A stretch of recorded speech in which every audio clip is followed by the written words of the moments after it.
Welcome to the Ricky Matthews Show from the Citizens Bank studio. We're so thrilled to have you here as we continue to celebrate the men and women who are working so hard to make Mississippi such a great place to live, work, and play. Hey, listen, one of the great things about doing my show is that I come in contact with people I'd never met before, people who are just quietly kind of doing their work. Some people are leaders in the community. They might be CEOs making their impact or working in the community and in various nonprofits, just working in the trenches trying to help make something good happen. Some are characters. I think about the conversation I had with Bobby Mahoney's from Mahoney's and so many others. I posted a conversation just the other day at the request of a listener about a conversation with Boyce Holloman's two sons, Dean and Mike Holloman. And, he was a legend. Boyce Holloman was a legend. If you missed that show, incidentally, you can go to the Ricky Matthews Facebook page and watch it. But it's interesting about Boyce, and it kind of relates to the show we're going to do today, is that Boyce Holloman, throughout his life, he loved Wiggins. He just loved that part of the coast. And as it turns out, I'm having this sort of I get these notes from listeners all the time, but I get a note from a guy by the name of Michael Lewis, and he's telling Michael J. Lewis, and he has an event that's coming up in New Orleans, and he wanted to join me on my show and talk about it. And I started doing my research about Michael J. Lewis. He's a Welsh-born eclectic composer of film and theater and television and choral music. He has Tonys, Emmys, Grammys associated with his name. He's composed music for films that starred names like Vincent Price and Richard Attenborough and Katharine Hepburn and Orson Welles and Charlton Heston and many, many, many others. And as I mentioned, he's got an important celebration that's coming up in New Orleans tomorrow night. It's the fifth anniversary Halloween screening of the cult black comedy Theater of Blood, starring Vincent Price, I might add, at the Prytania in New Orleans on October the 26th, which is tomorrow night. He's the composer of the music for Theater of Blood, which is regarded as a classic, and he lives in Wiggins, of all places. And we're gonna tell his story. Again, Welsh-born. He's been, gosh, I don't know how many times around the world, and he has a chance kind of adventure into Wiggins, ends up moving there 9 years ago. So I don't know what to expect from this conversation other than he's an interesting character, and he's done a lot of amazing things, and he lives in Wiggins, and we're going to hear the whole story. So welcome to the show, Michael J. Lewis. Yeah, I congratulate you on the amount of research you've done in my background. Most impressed. Thank you. Well, listen, I should point out for the Facebook and YouTube audience, you see this. He's in his home in Wiggins, and he lives in the countryside there in Wiggins, in amidst the timber there. And behind him is a rather famous piano that's just sort of been part of his life from the beginning.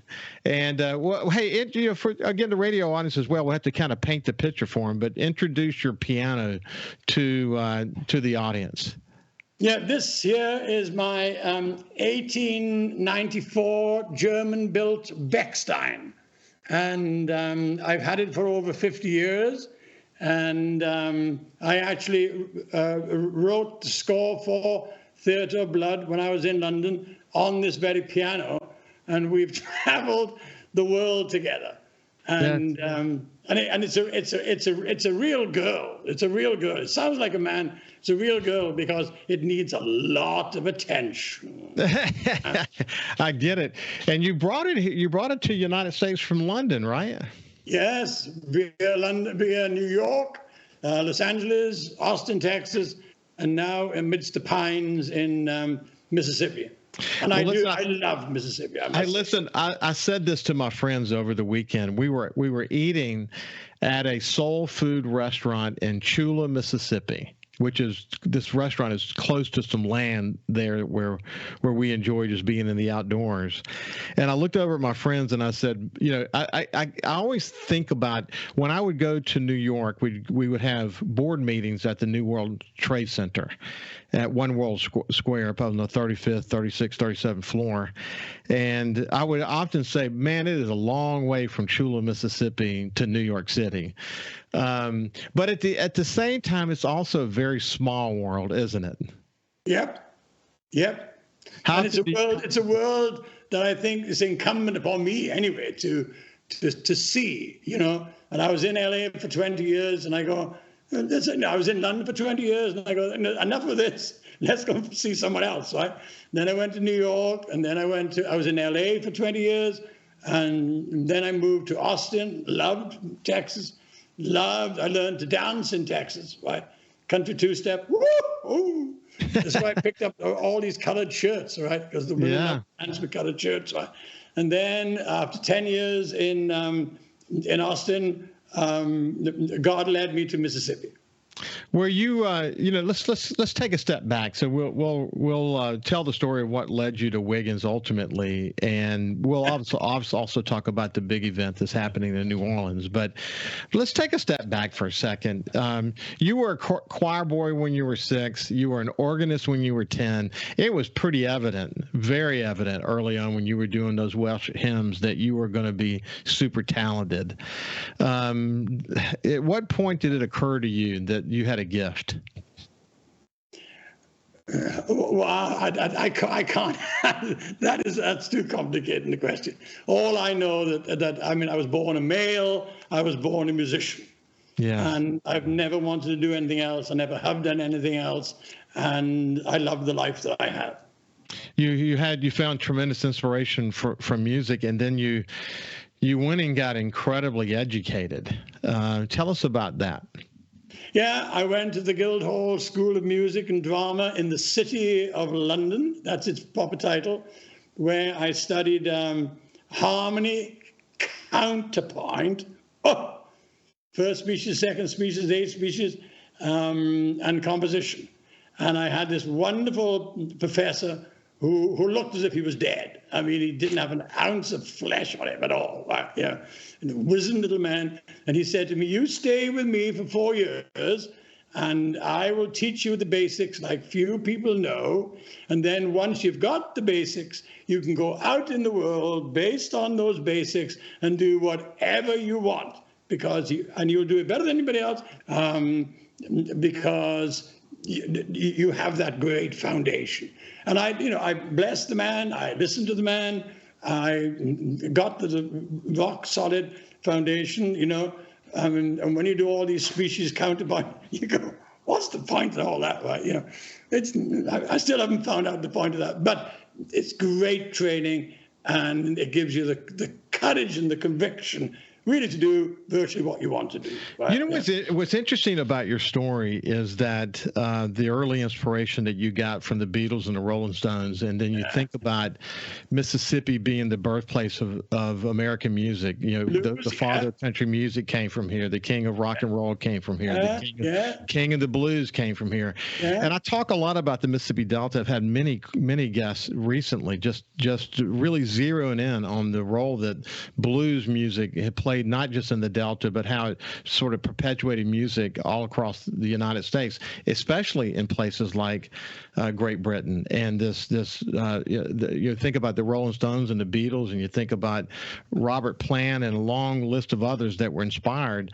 But then you get inspiration early in your career from folks like the Beatles and the Rolling Stones. All these dots connect. Yeah, I mean, to be fair, it was for the year after I left the Guildhall School of Music, I went and taught in a state school because my father wanted me to do that, because you then were an accredited teacher. And then he said, now you have this safe career for the rest of your life. And when I did this probationary year, it was in a place called Tottenham. you may have heard of Tottenham Hotspur Football Club, right? And this is a real blackboard jungle of a place, right? And, my roots lie in Bach and Tudor church music and all this, right? And these kids in Tottenham didn't care a hoot about, what I knew. Right? And all they wanted to do was talk about George and Paul. Oh, Paul, Ringo. And I go, who are they? Right? And they sort of taught me, that was my first introduction to popular music, right? And the blues. And then I came from a little town in Wales called Aberystwyth, right? And one Saturday night we'd been out drinking. And we heard that there was this really weird band in this little dance hall down the road. We went in there, and there was this group of 4 guys who were the most wicked, evil-looking men I'd ever seen in my life, playing the most horrendous music, right? And it turned out to be the Rolling Stones. That's an amazing story. Hey, listen, when we come back on the other side, we're going to continue our conversation with Welsh-born eclectic composer Michael J. Lewis. We'll see you after this break. So you never know on the Ricky Matthews Show, by the way, coming to you from the Citizens Bank studio. You never know what characters we're going to come across on this show. And I was thrilled to be introduced to composer Michael J. Lewis, who we're talking about now. He is a Welsh-born composer, and you're going to be amazed at some of the stuff that he's been involved with in his career. Had a long career that ultimately brings him to Wiggins, of all places. But when we went to break, we were talking about when he made his way to London, and he was teaching. And during that time, obviously the Beatles and Rolling Stones were coming along. And when we actually went to break, he was talking about going into this small, I guess it was a nightclub or pub or whatever, and playing in there were the Rolling Stones. And it's like you touch these points of history along the way. Looking back on it, does it blow your mind that you did so much and touched so many points of history along the way? Yeah, it's been an extraordinary journey. But particularly, I started another point about this teaching business, right, which I did for my father's sake, right? 1 year to become an accredited teacher. Right? It was pivotal in so many years because really what I wanted to do in my life was to be a cathedral organist and to write church anthems for the rest of my life. That's all I wanted to do. Right? But these kids in North London were so effective at teaching me about the Beatles and the Stones and all this, right? That once they were the turning point, and then there was no going back to the way I had been, right? I saw a way forward, right? Never dreaming that one day I would end up in the birthplace of America's music. Right? Isn't it amazing?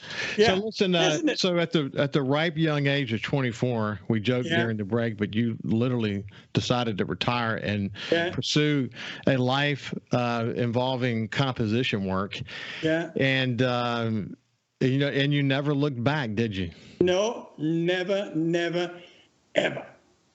So, okay, so was Please Sir your first sort of big composition? You're so good, man. You're so good. You've done your homework. Yes, it was the first major composition I did was this stage musical, right? And it was based on the life of Dr. Thomas Bernardo, who ran an orphanage in East London. It was a type of sort of Oliver type of thing, right? But this was actually based on fact. And what few people know is that as I was working on Please Sir, Lloyd Webber and Rice were also working on the same subject, right? And they sent a message to me asking if I would like to if I would like to join forces with them and combine our material on this same subject, right? So that didn't really appeal to me. When you look back and you go, my God, right? And for a number of legal reasons, that show never happened for me, and it never happened for them. Isn't that interesting? Right? Yes. But through writing that show, and this is how the world goes, right? Through writing that show, I met a film director called Brian Forbes, who was very, very big in England in the 60s. Yeah, he was a writer and director. Absolutely, right. Yeah. And he met me, and we were two totally different types of people. Right? And he couldn't believe how what he called this beer swigging Welshman could write the tunes that I was writing. Right? So Brian said to me, if ever I can help you, I will help you, right?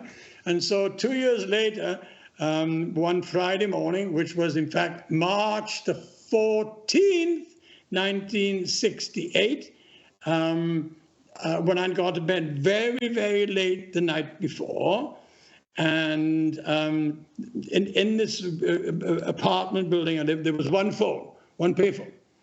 And someone came knocking on my door, and they said, Michael, there's a phone call for you. And I go, no, don't bother me this time in the morning. Right? They said, no, it's from the Studios La Victorine in the south of France.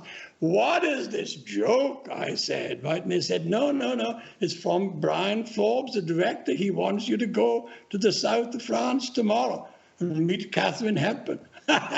You know, it was like in the middle of the night, some dream, you know. Right?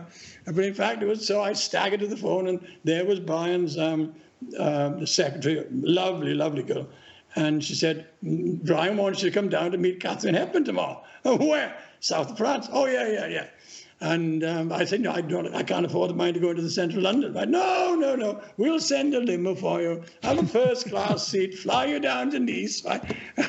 And middle of March, I mean, it was just like crazy time. So I said, well, you do that and I'll be there, right?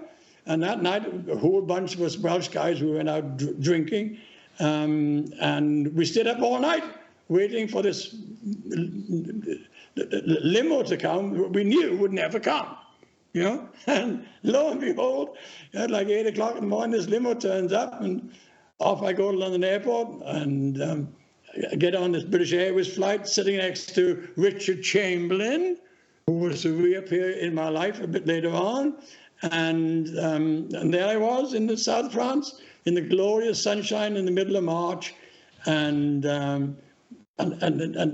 subsequently, I was to meet Katharine Hepburn, Danny Kaye, Yul Brynner, Paul Honreid, you name it. I mean, this is history, right? You know, and Alan J. Lerner, the great American writer who wrote Camelot and who wrote My Fair Lady, was a big friend of Katharine Hepburn's, right?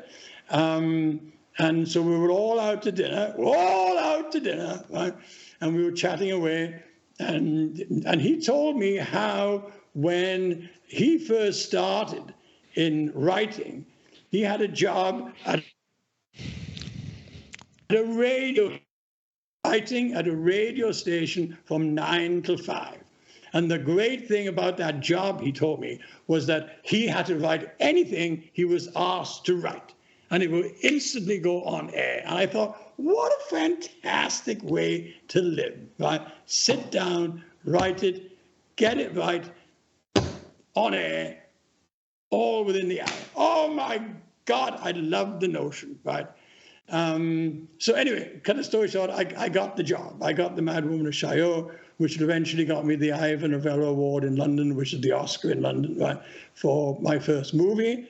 But this nagging thing about diversity, this nagging thing about versatility as a writer kept nagging at me. And then I met, through Theatre of Blood, which is showing, by the way, at the Prytania, 2 nights' time, Thursday, October the 26th. It's a fabulous movie. You must come to see it. And there was a wonderful director called Douglas Hickox. And he got on fabulous. And he said, Michael, why have you and I never met doing commercials? I said, because I've never done a commercial. Oh, man, he said, you would be fabulous doing commercials, right? So I started doing commercials along with television and along with film, right? And commercials is a very little known part of my life, right? Because commercials tend to come and go, right? Movies, good movies stay behind, but commercials, no matter how good they are, people forget them, they're gone, they're disposable, right? But I got into commercials and I got in touch with this real versatile talent that I have, right? And they would ring up sometimes in the morning and Michael would say, we've got to be on air tomorrow. Can you do this track? Right? And had big and orchestral and bunch. By tomorrow morning? Yes, by tomorrow morning. Oh, okay, by tomorrow morning. Right? And then you would just sit down, you'd write it, right? You send it off to the copyist, you'd call the orchestral contractor, say we need 36 guys tomorrow morning, 10 o'clock. Okay, we'll be there, boom, boom, boom. Then done, finished, go drinking, next morning, get up, boom, boom, start the thing on another one again. It was fabulous. Wow. It was fabulous. So from the moment you met Brian Forms, you got the attention of Brian Forms and actor Richard Attenborough. But once you got that attention, it opened up doors in all kinds of fascinating ways, didn't it? Oh yeah. I all sorts of ways. I finished recording The Mad Woman just before Christmas of 1968, and I went to Wales for Christmas. And I came back to my London apartment, tiny little London apartment. As it was Michael, let's pick it up right there. You came back to your London apartment. We'll pick it up right there when we come on the other side. But we're having a conversation with Welsh-born composer. He did films and theater and television and choral music. Tonys, Emmys, and Grammys have been associated with his name. Big event tomorrow night. We'll tell you more about that in a little bit. But he lives in Wiggins. How did this guy that went to do all these things all around the world end up in Wiggins? We'll tell that story too. We'll see you after this break. Welcome back to the Ricky Matthews Show from the Citizens Bank studio. We're talking to a fascinating guy. His name is, he's a composer, Michael J. Lewis, who lives in Wiggins. But as you continue to hear this conversation, by the way, a little bit of Wi-Fi blip from time to time. Apologize for that, but he's at his house up in Wiggins, and every now and then we get a little blip, but we're getting the basis of the conversation. But we are just talking about all these fascinating doors that have been opened up for him along the way. And it led to all these eclectic opportunities to compose music across a wide variety of stuff, from obviously film and choral, and we was talking about commercials when we went to break. But wait, you want to pick it up where we left off, Michael? Yeah, I was talking about commercials, right, and the joy of working in so many different styles, right? Everything but the blues, by the way. Yeah. And that was to come. The blues was to come later, right? And then by doing commercials, it also, in a way, led me to America, right? Because one of the directors I did a lot of work for in London, he started working in New York, and he couldn't find a connection with a composer in New York, and this big job came up for IBM. And national commercials for national campaigns for IBM, don't come up very often, right? And he couldn't find anybody to do the job which he wanted. So they rang me up on a Thursday night from New York, and they said, will you come to New York on Saturday and do this IBM commercial that is airing next Wednesday, right? So do you think you can get it together in New York? And all the time, sure. So we got on a plane and ended up in New York, and was taken to the Russian tea room. I can remember that, right? And given a lavish dinner. I thought, I like this lifestyle, And on the Monday morning, they gave me the film. And oddly enough, it was a film about IBM printers, and they were using the image of Johann Sebastian Bach, who for me is the greatest composer who ever lived, right, as part of this campaign. And they wanted this, they wanted Bach in 30 seconds, right? So I said, oh, sure, right? And so I wrote it next morning, on the Tuesday morning, all the suits from IBM came to approve me playing the piano track, right? And I mean, they were appalled. There was I, my shirt wet. Right.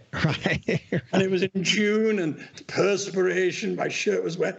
And these suits came in and sort of looked at me and go, who is this man? Right? Well, see, Michael, that was back in the 1980s when IBM had this really buttoned up, reputation. They expected all their employees to dress a certain way, and they were buttoned up. That actually ended up leading to commercials for Lipton, I think 3M, Kentucky Fried Chicken, and then eventually you ended up getting nominated for a Cable Ace Award for work that you did with Christopher Reeves. Tell about that. Yeah, that was television, and television, for me anyway, is a whole different ball game to film, right? And I can barely remember doing that show, right? Despite the fact it got a lot of attention, right? Because it was television, and it was when I was in LA, you really had to do a few television shows, right, to show your chops, right, to get into movies, right? So my memories of that show are not very great because I was not very interested, Well, so you did so much as time went on, but lead me to let's talk about the event tomorrow and this 50th anniversary and how that's sort of defined you in so many different ways. Well, this is where we come back to talking about Theatre of Blood, right? Which in fact is 2 nights' time, Thursday night, the 26th at the Prytania. And Theatre of Blood is one of those movies, thank God, right, that seems to grow over the decades. Some movies come and go, right? But some stay and they linger and they grow and they're Rolling Stones, right? And suddenly we turn around and it's 50 years. Oh my God! I mean, where can 50 years go, right? And a friend of mine said, "Why don't I ring the Prytania and tell them that you're here?" And that this great cult horror movie at Halloween, and we'd all clickety-click, clickety-click, clickety-click, click, right? And Prytania said, sure. And they said, do you think he would be involved? Me, right? And I go, well, I'll do more than that. I'll come and I'll play the 2 main themes from Theatre of Blood on the piano at the Prytania before they screen the movie. And so it snowballed from there. So hoping we'll have a great night.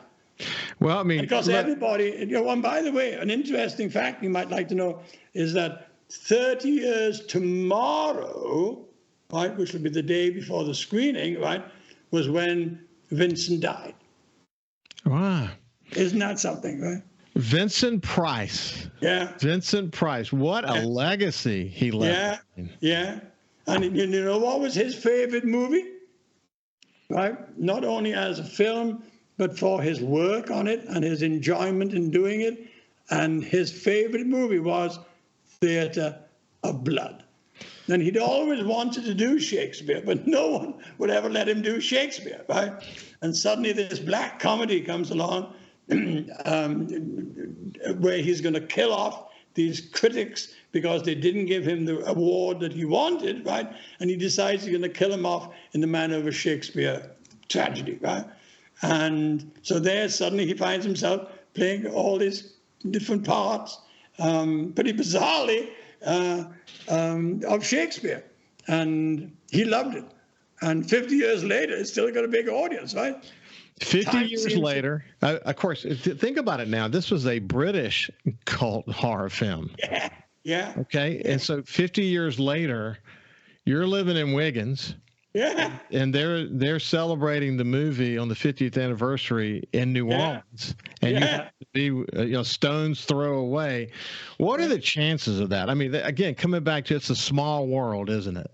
But what about the chances of me ever finding Wiggins? Right. You know, Hey, no, let's tell people about that. Just this, because it really is chance how you found a place that reminded you of your Welsh-born roots. So talk about that. I mean, life is a game of chance, right? Who knows what's going to happen next, right? And at the end of January 2015, I had been in Florida, and I was coming back from Florida, and I saw this sign saying Mobile, right? And with the curiosity I have, I thought I'll get off the 10, go into Mobile, have a little drive around Mobile to say I've been to Mobile, right? And then continue on back to Austin, right? Well, for some reason or other, God decided I was not going to go back on the 10. I was going to go north to some little place called Loosedale, right? And it was getting around about 4 o'clock, 4:30 in the afternoon. Dusk was coming. And I looked around Loosedale. I thought, I don't particularly want to stay the night in this place, right? It just doesn't look a very exciting place to stay the night, right? And so I had a dear friend with me, and she said, well, let's go on to this next place, right? Down this something called the 26th, and this place called Wiggins, and see if it's any more livelier. So we drove along westward along the 26th, and this gorgeous red sun was setting right at the end of the road, right? And driving through all the bayou, and oh my God, I mean, it was pure magic. I felt I was being summoned somewhere, right? Mm-hmm. Which I had never decided. It was not my choice to be on the 26th, right? So you're headed west on 26, out in the middle of nowhere. Into the red setting sun. Didn't know where the hell I was going, right? And eventually I came to this place called Wiggins, right? Which seemed to be even less attractive than Loosedale, right? But by this time, I mean, the sun had gone. There was no point in going on, right? And I came to a hotel just there on the 26th next to this Mexican restaurant, right? And stayed the night there, went to the Mexican restaurant, went to the high spot of Wiggins, which of course is Walmart, had to walk around Walmart, and then went back to the hotel. Then the next morning, I woke up, looked out of the window. Oh my God, I saw where I was, right? And I was in the middle of pine country. And there was all this mist floating through the pines. And I go, my God, I'm home. I'm in Wales, right? It reminded you of Wales. Yeah. Hey, listen, we're going to continue our conversation, the last final segment from the Citizens Bank Studio. Oh, my God, is it that quick? With Welsh-born composer Michael J. Lewis on the other side. We'll see you after this. Welcome back to the Ricky Matthews Show from the Citizens Bank Studio, and I have composer Michael J. Lewis, who has been all around the world and had so many impacts and come in contact with so many historical figures, and he landed in Wiggins, of all places. He was Welsh-born, and he woke up this morning after he stayed in a hotel because he basically had gone as far as he can go on Highway 26 for that night, and woke up the next morning, saw the pine trees, saw the mist in the air, and said, this reminds me of home. This reminds me of Wales. And that's kind of where we were in the story. But, I mean, you never looked back. You ended up buying some land in Wiggins, and here you are 9 years later. Well, really what I wanted to do was to have some land, but to be, I mean, within striking distance of New Orleans, right? Yes. Because, I mean, I love that city, and there are great musicians there. There's not too many in Wiggins, right? Yeah. No disrespect, right? Or not too many that I've met, let's put it that way, right? Yeah. And the next day after I had my encounter with Wiggins, I went to New Orleans, loved New Orleans, then went on back to Austin, right? But I was unsettled now. I knew that my 10 years in Austin and my 10 years of dancing in Austin was over, but I had to move. Right? So I made out a list of how many acres I wanted, what money I had. I wanted to make sure there was already water on the land and there was already electricity on the land. And after a month searching, I came across this piece of land that satisfied all these requirements. And so I came and looked at it, and it was just total jungle. So you couldn't see anything. Right? The agent said, "These are the boundaries." Right? What's inside? I have no idea. Right? And you buy it sight unseen. I said, "Fine enough." And over the last 8.5 years, I've cleared it all out. No one knows it's here because I left 100 feet all around the property, so I can't see out. I mean, I can literally, from my studio, I can look out. There is not any evidence of civilization whatsoever. Yeah, isn't that awesome? Yeah, and no one can see in, and people drive by the street down the road. They drive by and they go, "You live there?" I didn't even know there was a house there. So if I want to write it and play the piano at 2 or 3 o'clock in the morning, I can do so. No one cares. Just perfection. And and in 85 minutes, I'm in the studio in New Orleans. So I mean, it's great. And I love Mississippi. Mississippi is so beautiful. I mean, It's one of the gems of the United States that few people know about. Yeah, and people come here from all over. I say it all the time. They don't really care where you come from or who you love, it's an amazing. This place is an amazing place of accepting people, and we talk about this on the show a lot. That those of us who live here and are passionate, who've traveled around outside of the state, we carry with us a burden to deal with dispelling the myth about Mississippi. People have one thing in their mind, and when they come here, they see something totally different. And that's why, it's interesting. The movie industry in Mississippi is rich. There's lots of movies going on in Mississippi currently. A lot of producers who come here from LA or wherever they come here and they fall in love with the place. Some actually end up moving here. So it's got a great history. And so your story is unique in that, you're born in Wales, you go all these different places, you want to be aligned with New Orleans, you end up living in Wiggins, and you continue to write music. And by the way, I did the math. So you were born in 1939, so I did the math. I can't hear you. I can't hear you. Yeah, I know that. But you're doing extremely well. You're full of energy. You've got tremendous talent, and you're still writing today, aren't you? Well, I hope that people will come to the Prytania on this Thursday night, the 26th, and hear me play and watch Theatre of Blood. And also, I'm going to make an announcement about the show it's another stage show that I'm working on here called Royal Bastards, about based on the iconic life of Elizabeth I of England, who became the first head of state, the first female head of state in history. Wow. And this is the story of how she got there and how she was empowered by her love of music, poetry, drama, and dance. So this is the 50th anniversary of the Halloween screening of the cult black comedy Theatre of Blood at the Prytania New Orleans tomorrow night, October the 26th. You may remember this incredible show starred Vincent Price and still this cult film. And you have the opportunity, actually, if you go to hear composer Michael J. Lewis actually play a couple of songs there. You know what? We're going to do this. When we come back again, we'll come back together again in the next few weeks or months, and I'll get you to sit at your piano. Yeah. We'll talk, we'll play some music and tell some stories. It'll be fascinating. But listen, I've really enjoyed visiting with you today. Do we have a minute? Do we have a minute? We're out of time. No, we're completely out of time. But we'll pick it up on the other side. We'll next time we're together, we're going to play. Thank you so much. You've been terrific. Great. Thank you, my friend. It's been a pleasure. This has been Michael J. Lewis. Have a great day, and we will see you tomorrow.